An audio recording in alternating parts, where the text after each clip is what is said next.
खबरों की शुरुआत करते हैं सरकार के कामकाज से। प्रदेश में कोरोना लगातार अपने पैर पसार रहा है। ऐसे में लोगों के आत्मविश्वास को बढ़ाने के लिए प्रदेश सरकार द्वारा दून मेडिकल कॉलेज के Covid coordinator doctor NS Khatri का एक वीडियो आज मुख्यमंत्री त्रिवेंद्र सिंह रावत ने अपने फेसबुक पेज पर अपलोड करते हुए कहा कि कोरोना संक्रमित पाए जाने पर बिल्कुल भी घबराएं नहीं। कोविड अस्पतालों में पर्याप्त मात्रा में सुविधा उपलब्ध है। मरीजों को ठीक कर उन्हें घर भेजा जा रहा है। बस कुछ महत्वपूर्ण बातों को लोगों को हमेशा याद रखना चाहिए। कोविड-19 के बारे में जानकारी देते हुए डॉक्टर खत्री ने बताया कि करीब 3 माह से कोविड-19 के मरीजों को उपचार कर रहे हैं। इससे लड़ने के लिए आप सोशल डिस्टेंसिंग का पालन करें, हैंड सैनिटाइजर का इस्तेमाल करें, सार्वजनिक स्थानों पर मास्क पहने। उन्होंने बताया अगर किसी को कोरोना हो भी जाता है तो घबराने की जरूरत नहीं है। आप भी सुनिए डॉक्टर खत्री की कोरोना टिप्स। अगर किसी को कोरोना हो भी जाता है तो घबराने की ज़रूरत नहीं है।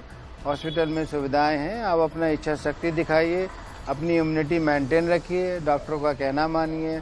यहाँ से लगभग सारे लोग स्वस्थ होके गए हैं हमारे अस्पताल से। तीसरी सबसे इम्पोर्टेंट चीज़ ये है कि अगर बाई चांस जैसे कि आजकल कुछ संख्याएं बढ़ रही हैं, केसेस बढ़ रहे हैं, इसमें बिल्कुल भी घबराने की ज़रूरत नहीं है। कोरोना के केसेस बढ़ने के बाद पे इसमें घर में रह के भी इसका इलाज किया जा सकता है। आप बिल्कुल आइसोलेट रहें, डॉक्टर्स का कहना मानें, एक रूम में रहें, अटैच लैट्रिन बाथरूम का यूज़ करें। और सबसे इम्पॉर्टेंट चीज़ ये है कि जो लोग एसिम्प्टोमेटिक है, जिनको कोई बहुत गंभीर बीमारी नहीं है पूर्व में या बहुत गंभीर रोगी नहीं है, वो 10 दिन में स्वस्थ हो रहे हैं, क्योंकि जो वायरस अंदर है उसका लोड इतना कम हो जाता है कि आप किसी और को नहीं इन्फेक्शन फैलाएंगे।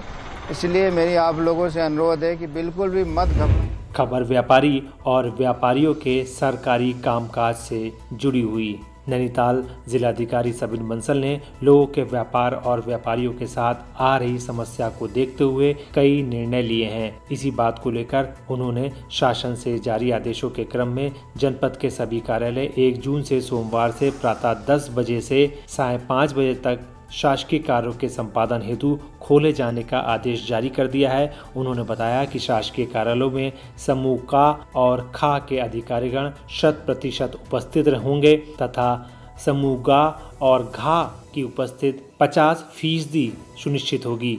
सबिन बंसल ने सभी कार्यालय अध्यक्षों को निर्देश दिए हैं कि कार्यालयों का नियमित रूप से सैनिटाइजेशन किया जाए। सभी अधिकारी, कर्मचारी और कार्यालय में आने वाले लोग अनिवार्य रूप से मास्क का प्रयोग करें। कार्यालय में सामाजिक दूरी के नियम का भी कड़ाई से अनुपालन कराया जाए। उन्होंने कहा कि जनहित एवं विकास से संबंधित जो भी कार्य विभिन्न पटलों पर लंबित हैं, उन्हें समयबद्ध तरीके व तत्परता से पूरा किया जाए। खबर जनता जनार्दन और सम्मान की। भारतीय सेना में उत्तराखंड के जवानों के पराक्रम और बलिदान इसे सैन्य भूमि बनाता है। यही कारण है कि देश के प्रधानमंत्री नरेंद्र मोदी ने उत्तराखंड को सैन्य धाम भी कहा था। देवभूमि की मेजर सुमन गवानी को संयुक्त राष्ट्र के gender advocate of the year award 2019 के लिए चुना गया है। ये सम्मान पाने वाली ये पहली भारतीय महिला हैं। जब से आर्मी में बेटियों के लिए राह खोली गई है, तब से जल, थल और नभ तीनों सेनाओं में पहाड़ी प्रदेश उत्तराखंड की बेटियां अपना परचम लहरा रही हैं। ऐसी ही एक बेटी है मेजर सुमन गवानी, जिन्हें शांति सेना में अपने विशेष प्रदर्शन के चलते संयुक्त राष्ट्र के प्रतिष्ठित पुरस्कार के लिए चुना गया है। मूल रूप से टिहरी के पोखर गांव की रहने वाली मेजर सुमन गवानी देश की पहली महिला हैं जिन्हें ये सम्मान मिला है। मेजर सुमन गवानी को संयुक्त राष्ट्र के gender advocate of the year award 2019 के लिए चुना जाना अपने आप में बड़ी बात है। लॉकडाउन के चलते उन्हें ये सम्मान आगामी 29 मई को संयुक्त राष्ट्र महासचिव एंटोनियो गुटेरेस ऑनलाइन कार्यक्रम में देंगे। ये पहली बार है कि ये प्रतिष्ठित पुरस्कार किसी भारतीय शांति दूत को मिल रहा है। सुमन के पिता प्रेम सिंह गवानी ने एक इंटरव्यू में बताया कि उनकी बेटी का प्रारंभिक शिक्षा उत्तरकाशी और टिहरी में हुई है। फिर सुमन ने देहरादून की DAV कॉलेज से BEd किया। खबर प्रधानमंत्री के मन की बात की।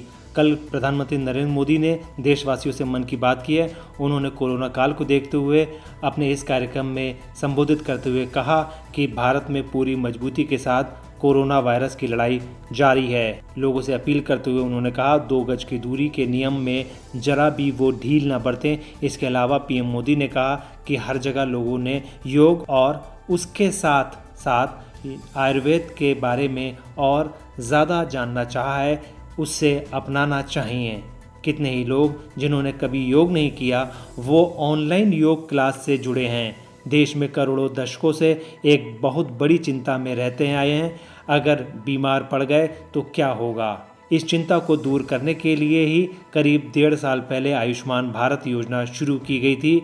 कुछ दिन पहले आयुष्मान भारत के लाभार्थियों की संख्या 1 करोड़ के पार हो गई है। पीएम मोदी ने कहा, लाखों श्रमिकों को ट्रेन बसों से सुरक्षित ले जाना, उनके खाने पीने की चिंता करना, हर जिले में क्वारंटाइन केंद्रों की व्यवस्था, सभी की टेस्टिंग, चेकअप, उपचार की व्यवस्था, ये सब काम लगातार चल रहे हैं। पीएम मोदी ने कहा, तमाम सावधानियों के साथ हवाई जहाज उड़ने लगे हैं, धीरे धीरे उद्योग भी चलने शुरू हो गए हैं। अर्थव्यवस्था का एक बड़ा हिस्सा अब चल पड़ा है। ऐसे में हमें और ज़्यादा सतर्क रहने की आवश्यकता है। खबर कोरोना की 2.5 चाल की। उत्तराखंड में रविवार को जारी हेल्थ बुलेटिन में कोरोना के 53 संक्रमित मरीज सामने आए हैं। 2 बजे जारी बुलेटिन के बाद अब प्रदेश में कोरोना मरीजों की संख्या 802 पहुंच गई है, जिसमें 692 एक्टिव केस शामिल हैं। बताया जा रहा है कि पर्यटन मंत्री सतपाल महाराज और उनकी पत्नी अमृता रावत और उनका परिवार भी कोरोना पॉजिटिव पाया गया है। और तेज़ी से बढ़ रहे कोरोना के मामलों ने शासन से लेकर प्रशासन तक की अब नींद उड़ा दी है। 5 लोग अभी तक कोरोना के संक्रमण से जान गंवा चुके हैं। वहीं 6133 कोरोना रिपोर्ट का अभी भी इंतज़ार हो रहा है। बुलेटिन में जारी सूचना के अनुसार रविवार को 1588 नए सैंपल जांच के लिए भेजे गए हैं, जबकि 1063 रिपोर्ट निगेटिव आई हैं। पॉजिटिव मरीजों में से राजधानी देहरादून से 24 मरीज शामिल हैं, हरिद्वार से 15, पौड़ी गढ़वाल से 6, रुद्रप्रयाग से 6 उत्तरकाशी से और 1 निजी लैब से शामिल है। प्रदेश में अभी तक 102 लोग कोरोना महामारी को हराकर डिस्चार्ज हो चुके हैं। अब खबर धर्म, संस्कृति और पर्यटन की। लॉकडाउन के चलते बंद पड़ी प्रदेश की पर्यटन और धार्मिक गतिविधियां अब दोबारा पटरी पर लौटती दिखाई दे रही हैं। उत्तराखंड सरकार ने केंद्र के आदेश के बाद 8 जून से पर्यटन और तीर्थाटन गतिविधियों के लिए रियायत देने का ऐलान किया है। 4 धाम यात्रा को लेकर सरकार की तैयारियां पूरी हैं। केंद्र की एसओपी मिलने के बाद 8 जून से सरकार चरणबद्ध तरीके से 4 धाम यात्रा समेत अन्य पर्यटन और धार्मिक गतिविधियों को शुरू करेगी। केंद्र की ओर से पर्यटन उद्योग और तीर्थाटन को रियायतें देने से उत्तराखंड में पर्यटन व्यवसायियों ने राहत की सांस ली है। पर्यटन ही प्रदेश की अर्थव्यवस्था की रीढ़ है। 6 माह चलने वाली 4 धाम यात्रा से करीब 12,000 करोड़ का कारोबार होता है। प्रदेश सरकार की ओर से पर्यटन और तीर्थाटन गतिविधियों को खोलने के लिए केंद्र को प्रस्ताव भेजा गया था, जिसके बाद अब केंद्र से आदेश के बाद बस एसओपी का इंतजार हो रहा है। बता दें कि प्रदेश में 3,439 होटल, 20,000 रेस्टोरेंट होटल स्थापित हैं। वहीं 600 से अधिक साहसिक गतिविधियों से जुड़े व्यवसायी हैं। करीब 1 लाख लोग पर्यटन व्यवसाय से जुड़े हैं। 4 धाम यात्रा व अन्य पर्यटन गतिविधियां शुरू होने से इन बंद पड़े उद्योगों को राहत मिलेगी। दोस्तों, हमारा यह वीडियो आपको कैसा लगा आप हमें कमेंट बॉक्स में ज़रूर बताइएगा। अगर आप इसको YouTube पर देख रहे हैं तो हमारे चैनल को सब्सक्राइब करिए। अगर आप Facebook पर देख रहे हैं तो हमारे चैनल को लाइक करिए और हमारे पेज को फॉलो करें। नमस्कार।